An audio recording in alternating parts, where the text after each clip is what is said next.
are locked into the Cowbell Kingdom Podcast, frontline coverage of the Sacramento Kings. Now, here are your hosts, Jonathan Santiago and James Ham.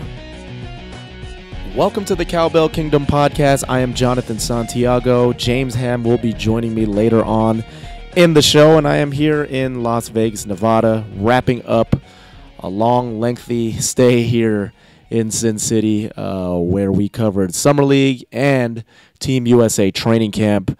And what you're going to hear first in this opening segment of the Cowbell Kingdom Podcast are some clips from various basketball luminaries who we caught up with here at Team USA, starting with Jerry Colangelo, USA basketball chairman, Coach Mike Krzyzewski, of course, the head coach of USA men's basketball, Kentucky head coach John Calipari, who coached DeMarcus Cousins at UK, Tom Thibodeau, head coach of the Chicago Bulls, Michael Malone, Pete D'Alessandro, Kevin Durant, and DeMarcus Cousins himself. So without further ado, here are those clips from earlier this week.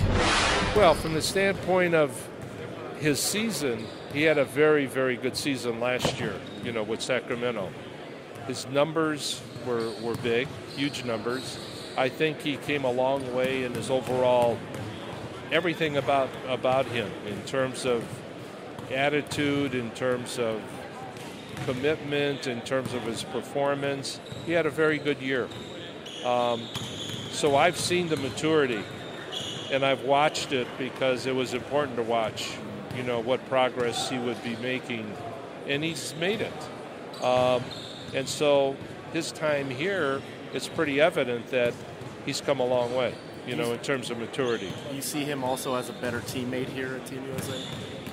Well, that remains to be seen. We watch everything with every player in terms of how they communicate, body language, how they fit in with one another, and he's doing fine. Like in DeMarcus's case, the style we play lends itself to what Anthony does, or even what a Plumlee's doing. A little bit of drumming because, Detroit, what they do is they put he and Bynum in the game, and all they do is pick and roll.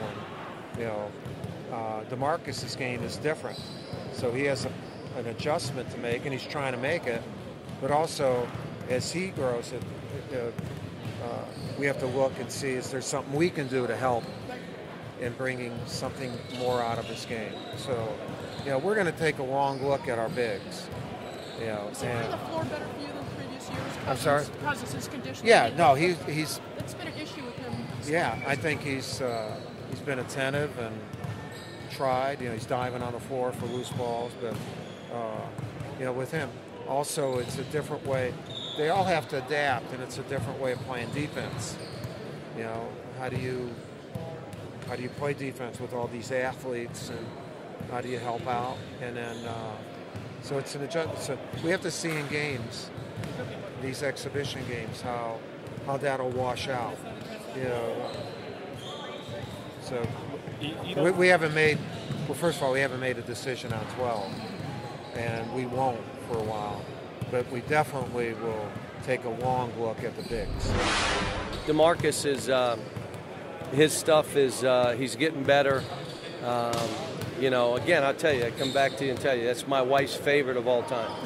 And I used to get on him, she'd come home, stop yelling at DeMarcus. Like, basketball now? And she said, everybody else messes up, you only seem to yell at him. But at the end of the day, he was really an effective college player, and now he's got a chance of being special. What made him your wife's favorite player? Because he's real. He tells the truth. He's just he is who he is. He is who he is. See, a huge heart. That's Sacramento. When those media people need somebody to go into the community, they call him, and he never says no. He's just got a huge heart and a great guy. Well, I think, most guys are going to improve when they make a commitment. I think Sacramento, I thought Mike did a terrific job last year. I thought the team got better as the season went along. I think their young guys are coming along well. Rudy Gay's terrific. So I think they're on the right path. Well, I think I worked with Tom Thibodeau in New York for a couple of years, and I think a lot of the things they're trying to do defensively are very similar to what we do. Different terminology, obviously, but seeing and hearing DeMarcus on the defensive end, how active he's been, playing in a stance, moving his feet and not reaching and not gambling, those are all things that we've tried to work on throughout the year. And as the year went on, he got better. And I think this week, what I've seen, I think he's carried that over and has even improved playing under Tom Thibodeau and the defense that they're trying to use for the USA team. For the organization, how exciting would it be if he makes this team? Oh, it would be unbelievable. It would be, first, a tremendous honor for DeMarcus and his family. And then I think for us as an organization, but also for a city, to have somebody representing the Sacramento Kings on Team USA would be phenomenal. And I know he would do us proud. His talent's unquestioned. Everyone in this gym knows how good he is. So, it's about all the little things, I think, with him out here, and which we saw today. His ability to run, his ability to rebound, his ability to play defense, and all those things that, we've seen in our practices and on our floor, then now he needs to start impressing upon the greater basketball community. And, from what I see, DeMarcus is doing that. He looked good. I mean, it's all a process here. Guys trying to get acclimated to the system, to the basketball, to the new rules. So, it's all going to take us a couple of days to get this thing rolling. But I think everybody played well today. You played an international play before, but how do you think his game may translate overseas in the FIBA game? It's going. He's one of those bigs that he's a traditional big, but also a guy that can step out and shoot a little bit, can handle the ball. So he's a bruiser, man, and he's looking forward to his opportunity. He's asking questions every time down, so he's soaking it all in, and I can tell that he's really grateful to be here. I mean, right now, KD is our leader. He's the leader of this team, and he's one of the returning guys. He's one of the veteran guys in the league, and he's basically the big brother of this team. So, he's experienced a lot more than me. So, of course, I'm gonna go to him and ask a lot of questions. Marcus, how is it going in terms of grasping the defensive concepts of the international game? It's different. There's so many small things that are different when it comes to the international game. You can stand in the key the whole time. That's something I haven't done since high school. So, it's different, but you just gotta kind of build a habit, but in a quick way. Being able to stand in the key and tap the ball out of the cylinder, things like that. Do you think it makes it a little bit easier for you to play defense in the international game? Somewhat. Like I said, you're so used to playing one way that when you're out there playing, it kind of becomes a habit. So it's to the point where you gotta make it into another habit, but at a quick rate. So it's easy, but it's not. All right, what you heard there were some sounds from Team USA training camp here in Las Vegas. I'm Jonathan Santiago. With me is James Ham here on the Cowbell Kingdom Podcast, and it's been a crazy week, James, and realistically a crazy month for this offseason here in the NBA and for the Sacramento Kings. But a lot of things happening, obviously here in Las Vegas this past week with DeMarcus trying to compete for a spot for actually on that USA basketball team for the World Cup. And, a lot of rave reviews from everybody out here in Las Vegas on his play. Yeah, I think his play is one thing, and I think we're starting to hear rumors that there's the possibility that Team USA will choose to take a Plumlee over DeMarcus Cousins. There's a possibility that Kevin Love could come back and join the team if there's finally a trade made between Cleveland and Minnesota. So I think that there's a lot of intrigue here, John. This is the never-ending offseason. I don't know that I've ever seen an offseason that just keeps going like this, and the potential to keep going. We're looking at the month of August, which is usually really the dog days of the NBA, and either DeMarcus Cousins will be playing in tournaments and exhibition games, priming himself, getting himself ready for the World Cup, or he'll be at home, but there's still the possibility of big trades. It's just crazy, John. Yeah, it is. You and I were talking the other night about even just in the NBA in general, you have guys like Greg Monroe and Eric Bledsoe who are some top-tier free agents that are still available on the open market.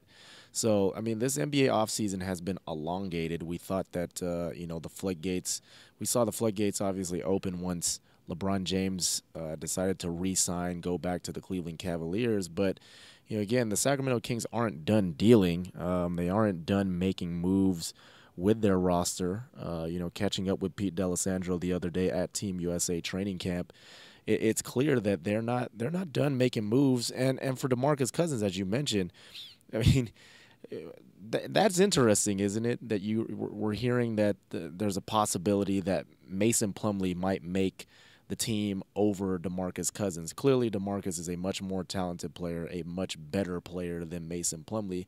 But actually catching up, being in the scrum with Coach K earlier today, he did kind of allude to that a little bit. He didn't say it specifically, but he had talked about style of play. Talked about how the way Team USA operates on the basketball court is conducive to players like Anthony Davis or Mason Plumlee or even Andre Drummond. Those are big men who are very athletic and can run up and down the floor.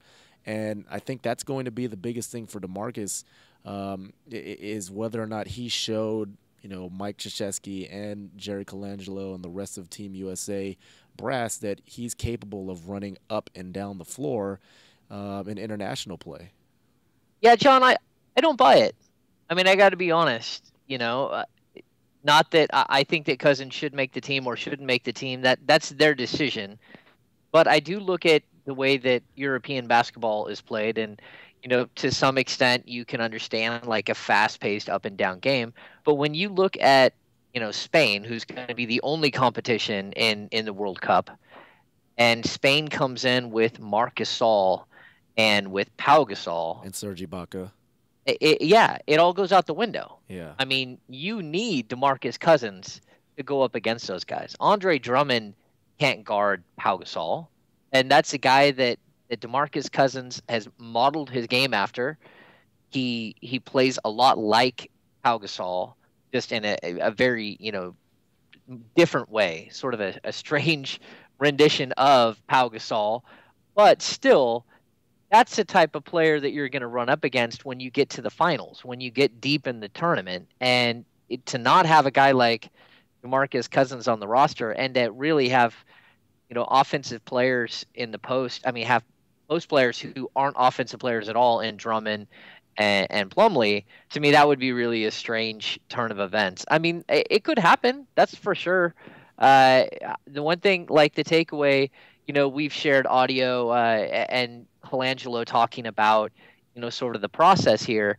He talked about looking at DeMarcus Cousins. I mean, look, Colangelo's got nothing better to do than to watch the players that might be on Team USA. It's not like he's running a team anymore.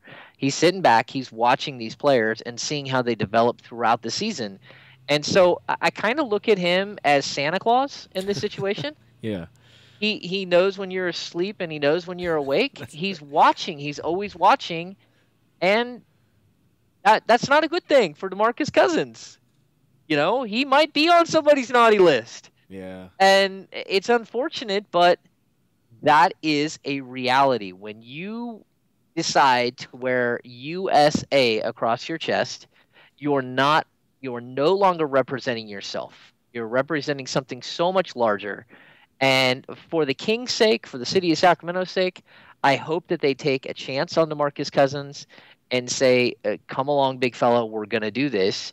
But there is a potential, fallout here. I don't even want to – who's the guy that's got to, draw the short straw and go sit down with DeMarcus and tell him? I mean, that would be a bad job. That would be a job that you don't recover from. I mean, it reminds me of, when Mitch Germain for the Sacramento Kings had to walk around with Adrian Malouf and TV cameras for Real Housewives of Orange County in the last Kings game in what year was that? 2010, 11, when everyone thought the team was moving to Orange County and they were there acting like they were getting death threats and stuff. I mean, that's a job you just don't want. And God bless Mitch's, heart for doing that job, but I don't want to be the guy who tells DeMarcus if he's not going to be on this team.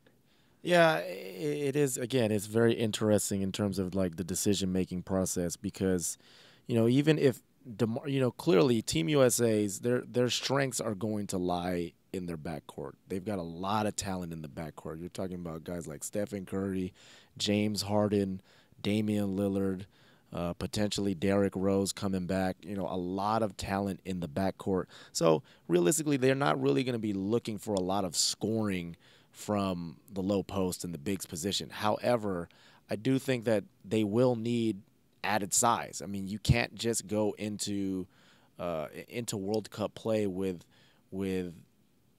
Anthony Davis and Kevin Durant basically as your only bigs. Anthony Davis has bulked up a lot. I mean, that's been one thing that's really stood out to me seeing him here in Las Vegas for this Team USA minicamp is how much bigger he's gotten in the upper body, but he's still not big enough to bang and bruise down low against a Marc Gasol, if he's going to have to match up against him at center. And to me, when you look at DeMarcus, we know DeMarcus's strengths lie in his offensive game. He's probably the best offensive center in the game today. Yes. Defensively, he's gotten better. He's made some strides this past year under Michael Malone, who is a defensive-minded coach. But I think the international game actually suits him better defensively than the NBA game does. Because remember, there's no defensive 3 seconds in the key. He can camp out in the paint on the defensive side of the ball for as long as he wants. And he can tip the ball out of the cylinder because of the cylinder rules in FIBA play. So I think that he's not obviously a great defender in NBA play, but he can actually be, in my opinion, a pretty decent asset defensively for Team USA in international play. Yeah, John, and I like his game for international play. Besides the defensive end, I think the offensive end, he's a guy that you do need because he'll move the ball too. Yeah, but the adage goes, if you're an NBA team, a jump shooting NBA team, you always lose. Eventually, somebody goes cold and you lose. And if you're banking on the fact that you've got like the best guard and wing play in the world, that's something to hang your hat on. But why not take an offensive post weapon in case you do go cold? I don't think this team is bringing Kyle Korver. It's not like they're bringing elite shooters from the three-point line, except for maybe Durant. But I think having a guy in the post is a good thing. You want different players. I mean, I get what Andre Drummond brings. He brings something different. And, man, Andre Drummond looks huge. He looked to me like he had gained a bunch of weight. I don't know if it was good weight or bad weight, but he looked huge in what I saw of Team USA in their open practice stuff that they showed on NBA TV, because I am not in Las Vegas like John is. But he looked big. Again, I just don't know what you expect here, especially with the international rules of 5 fouls. I mean, to me, you need bigs. I mean, I'm not saying bring 6 bigs, but you certainly need more than 2 or 3. Yeah, you just need some depth there. And again, if you're bringing DeMarcus Cousins, he doesn't necessarily have to be starting for you every single game. But when it comes down to it, as you mentioned, when it comes down to playing against Spain potentially in the final or deep into the tournament, you're going to need size. And that's what DeMarcus Cousins brings. And he's in good shape. I really do think that he benefited from coming here to Las Vegas earlier in the month, working out with the Summer League team for, during the training camp and early into Summer League. That helped him out with his conditioning level. He had been working out in Los Angeles prior to this. So, he's been ready. And he's definitely, done a lot of good things out here in Team USA. I mean, everybody that I've spoke to and everything that we've heard being out here, just nothing but good reviews from DeMarcus Cousins. And it would be shocking if they didn't leave a roster spot open for him going into Spain. Yeah, it's always guarded optimism. I'll say that. I have heard great things, but I've also heard that it's always guarded. Like Team USA, it's guarded optimism that he will be able to bring, again, I guess it's the teammate thing. Yeah. That he'll be able to bring the right attitude day in and day out. And again, you're representing the United States. you're not representing the Sacramento Kings or Kentucky. You're representing something so much larger. So, John, again, I think it is a good thing. I think if we look at this summer so far, DeMarcus Cousins was in Sacramento working out with a lot of players. I mean, 8 or 9 players at one point. He, again, went to Las Vegas. He's been in LA. He's been with Team USA. That's what you want from your star player. You want him playing as much as possible, working out as much as possible, dedicating himself to the game of basketball, which is what star players do. So, I mean, there is a major upside here. I do think that the experience would be great for him, great for the city of Sacramento, great for the Sacramento Kings in general. It would help bring a winning attitude to this team. So you got to be pulling for him to make it still. But, sort of an interesting turn of events that I know that, a lot of fans are freaking out right now. I even saw like impeach Krzyzewski, hashtag impeach Krzyzewski tweets from our friends over at Sacktown Royalty. I saw that. I saw Tom Ziller had tweeted that he would defect if Cousins is not on the World Cup team. He's going to pull an Alec Baldwin maybe and move somewhere else. Maybe DeMarcus could defect to Canada with Nick Stauskas. They could have a pretty deep team in a couple of years. Yeah, they would take him. And Nick hasn't been invited, right? Or are they not doing Canada? I'm not sure where Canada is in terms of their national team, but they do have some talent. They've got a lot of young talent on that roster. But maybe 2 or 3 years from now, they could be a very interesting watch. Between the Wiggins and Stauskas and Simbular. They could always bring Sim and just go like muy grande on everyone. Yeah. So, all right. Well, let's transition to something new. We have the signing of Eric Moreland. Yes. We have the potential signing of Omri Caspi. We have the extension of Quincy Acey. We have 72 other power forwards on the roster already. John, you just can't figure out, put your finger on what exactly is the plan unless it's to carry literally 6 power forwards that all do something different, and each of them will play 8 minutes a game. Does that math does work out, right? They'll each play 8 minutes a game and kind of just fill a role along aside Marcus Cousins. Yeah, I give them that. At least they're all different. Eric Moreland is he's not like Jason Thompson. Jason Thompson is not like Carl Landry. Carl Landry is not like Quincy Acey. All these players are all very different. Or Reggie Evans. We also forget that Reggie Evans is around, and he's probably, at this point, I would think that he's the starting power forward going into the season.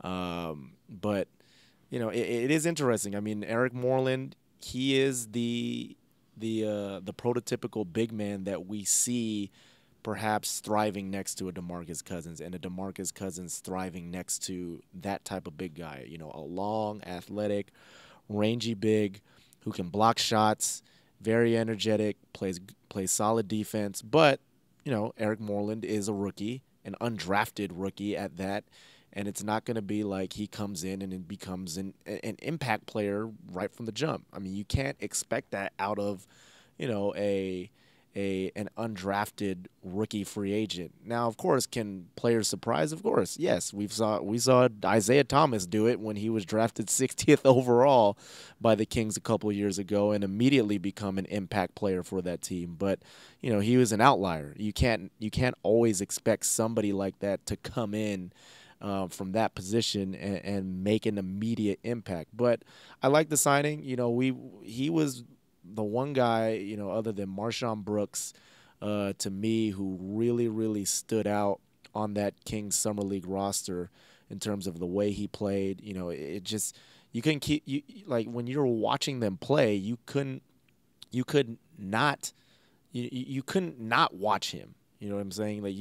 He was always making plays everywhere on the floor. And I found it interesting the other day, James. I mean, I'm sure folks have caught my Q&A with Pete D'Alessandro, catching up with him the other day, that it's a 3-year deal with Eric Moreland. Now, that doesn't necessarily mean it's a fully guaranteed 3-year deal, but it's not just a training camp invite. They're looking at this kid as a long-term, looking at him in terms of a long-term commitment.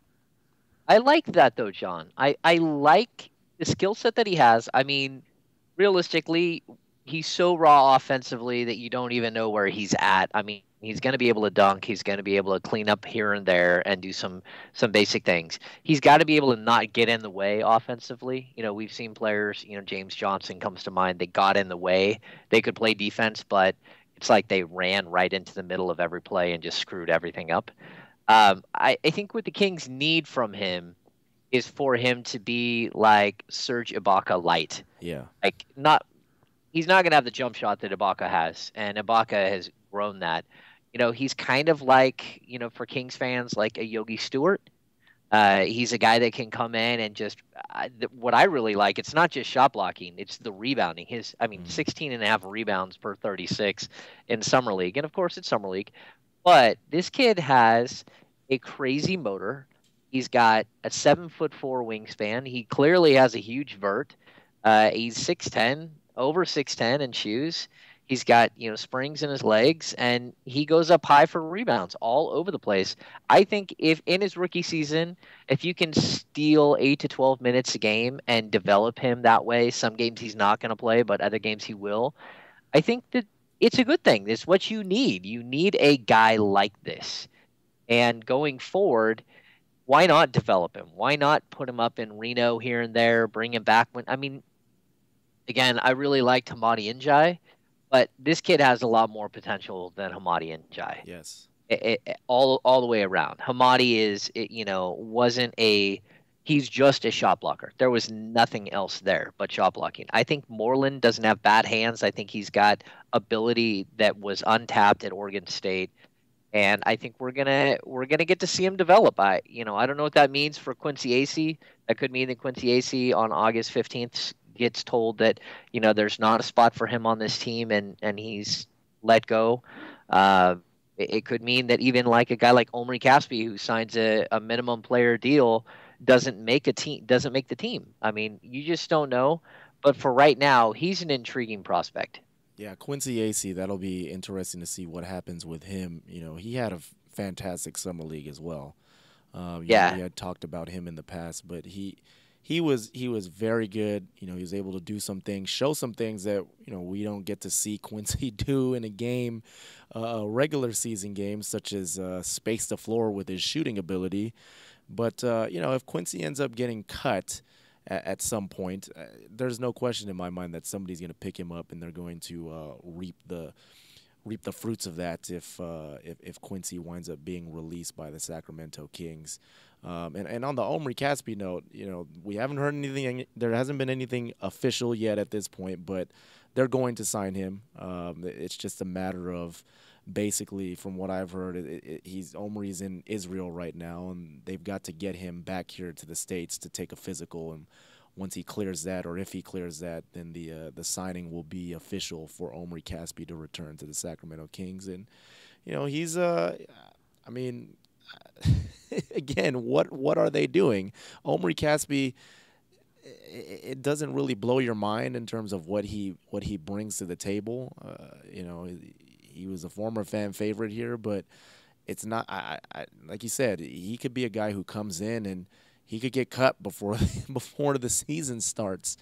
So, but at the same time, you could see him. They envision him possibly playing some stretch forward for them, maybe competing for backup small forward minutes behind Rudy Gay. You know, right now they have Derek Williams and Travis Outlaw, and those two realistically at backup small forward aren't a lot to write home about. So, you know, Omri has a chance and an opportunity here to carve himself out a niche with the Sacramento Kings. But realistically, is he good enough to do that at this point in his career, James? I don't think so. I mean, the first thing Michael Malone's going to ask him to do is play defense. And, you know, Omri has never showed a commitment to defense. Again, you know, this is just one of those signings that is a bit of a head scratcher. It doesn't quite feel right just because, again, 30 teams passed on putting a waiver claim on Omri Caspi. All 30 teams, including the Sacramento Kings. He had a minimum salary. All 30 teams passed. And so to bring him in at the expense of a guy like Quincy Acey, if that is indeed what happens, just to me, it feels like a bit of a strange move. I mean, if Omri was a 42% shooter from down and just a knockdown 3-point shooter, then it makes sense. But he's not. He's like a 38% shooter. Sometimes it dips well below that. He can be erratic. He's a guy that wants the ball, who wants to prove that he belongs. So another guy that isn't quite sure, what role he has or is not quite accepting of a role. And again, I covered Omri. I really like him. He's a very nice young guy. Me and him had plenty of conversations both on and off the record. He's just a guy that I don't think he truly makes this team. If he has any impact on this team, we're talking like 1 or 2 wins. And I would say the same exact for Quincy Acey. I don't think that these guys are going to change the direction of this season's Sacramento Kings roster. But I guess, maybe something bigger's in the works. Maybe they've got some monster deal, and these are the guys that they want sort of after the bomb blows up and players get scattered all over the NBA from this roster. Maybe they're looking at that and saying, okay, we already have plan A and B in place to dump all of these players, and what we have left, we're going to add Omri Caspi and Eric Moreland and maybe Quincy Acey too. So I don't know. We got a long way to go before this roster is set. Yeah. And like we talked about early, this whole offseason was pushed back by the LeBron James, Carmelo Anthony thing. I'll even scratch Carmelo just by the LeBron James decision. And then the trickle that happened after that, the watershed moment. I mean, it was just crazy, all this action flying all over the place. But it still set everything back by a couple of weeks. And so we're pushing into August, and we still don't know what this roster or any other roster in the NBA is totally going to look like. Because, like you said, Greg Monroe doesn't have a contract. How is that even possible 30 days into free agency? Eric Bledsoe, no contract. It's just, to me, it's baffling. It's crazy. Yeah, it is. All right, so to wrap things up here on the Cowbell Kingdom podcast, let's touch on some arena stuff because everybody loves to talk about the arena. Demolition. It began, what was it? Was it this morning? This morning they had at a 6 nice a.m.? breakfast, 6 a.m. Yeah. Yeah. So the downtown plaza is being taken down as we speak. I'm obviously not there. I'm still in Las Vegas. I haven't left Las Vegas since Summer League. So I haven't been there to see it. But, this was something that was expected. We had heard a lot about it, after they had officially nailed down the agreement back in, May for the vote. And we knew that major demolition was coming sometime this month, and now here we go. Eventually the cranes are going to start erecting this thing not too long from now, and in a couple of years, as we've expected throughout this whole process, there's going to be a brand new arena in October of 2016 in Sacramento. Yeah, John, I was told specifically that everything is on schedule. Yeah. That this thing is completely on schedule to be built and ready and opened in October 2016. And the Kings are very excited. They've brought in a lot of guys here quietly. They've press released here and there experts to run the arena, to help out with the entire site. But the first thing that has to happen is always demolition, especially, when you're doing an urban infill project like this. This is just a crazy, they're going to blow up an entire mall. Not blow it up, but knock it down piece by piece. I don't think it'll take that long to knock this thing down. But to watch this thing go up, and it's going to be so exciting for the city of Sacramento, and such a moment of finality to watch this thing be built. It's, not just saying that the Kings are going to be here for 35 years, but actually watching it get assembled and, this new home in the downtown area, and just totally revitalize everything. It's going to be really exciting. And, you got to start somewhere, and we're seeing it. It's happening right now. There's one lawsuit that was shot down by a judge. They are appealing. But the demolition is going on anyways. The Kings have just kind of said, okay, whatever. From what we've heard, the city side is funded.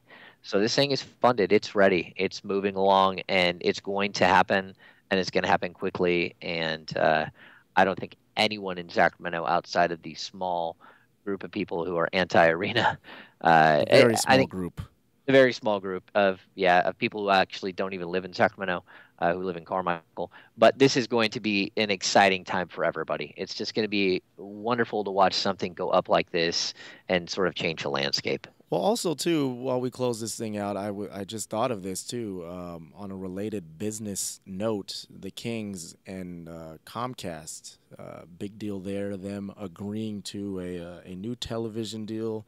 Yes. What were the numbers? It was $700 million, was it? Over 20 years, 20 it's going to start out between $25 and $26 million a year with 4% increases every year. In the last years of this deal, it will look more like $50 million a year. So the people out there who kept saying that the Kings were crazy for signing this monster, for buying this team for, the $525 million valuation, whatever it ended up being. They just knocked $16 million a year off of that, off of their bill by doing this monster television deal, $16 million. So their previous deal was right around $11 million a year, one of the lowest television contracts in the NBA. And then when you see the national television deal could double or triple, and that could mean that it goes from $30 million a year for each team to something like $60 or $90 million a year, tack on then the local television money, and I think that the Kings are going to be doing just fine. Yeah, and also they haven't even scratched the surface yet with India. I mean, that's the market that's looming in the background that the Kings will obviously tap into, and will probably be the number one team in the NBA that's tapped into that major market, the second most populous country in the world. So they knew what they were doing when they bought this team at a high valuation, and you see it over the last year. I mean, that was a record selling price for the Sacramento Kings, and then not even a year later, you see the Milwaukee Bucks, a franchise that is in an even smaller market, sell for a higher price, and then the Clippers now on the verge of being sold for over $1 billion to Steve Ballmer. So, hey, they know what they were doing in terms of making their investments. Now it's just a matter of, do they know what they're doing in terms of building the basketball team? This is a question we have at this point. So we'll have more to see and more to cover throughout the next couple weeks. I will, of course, be returning home. I don't know what Sacramento looks and feels like anymore, James, because I have been in Las Vegas for such a very long time. I went to the DMV and just applied for my driver's license the other day, actually. So. Well, and rightly you should. Yeah. So next time I'm here, I'm going to be actually a resident of the state of Nevada. So. All right, on that note, let's wrap up this edition of the Cowbell Kingdom podcast here in Las Vegas at the Thomas & Mack Center, Mendenhall Center, campus of UNLV. And we'll be back next week with another episode. For James Ham, I'm Jonathan Santiago. Thank you for listening to this edition of the Cowbell Kingdom podcast.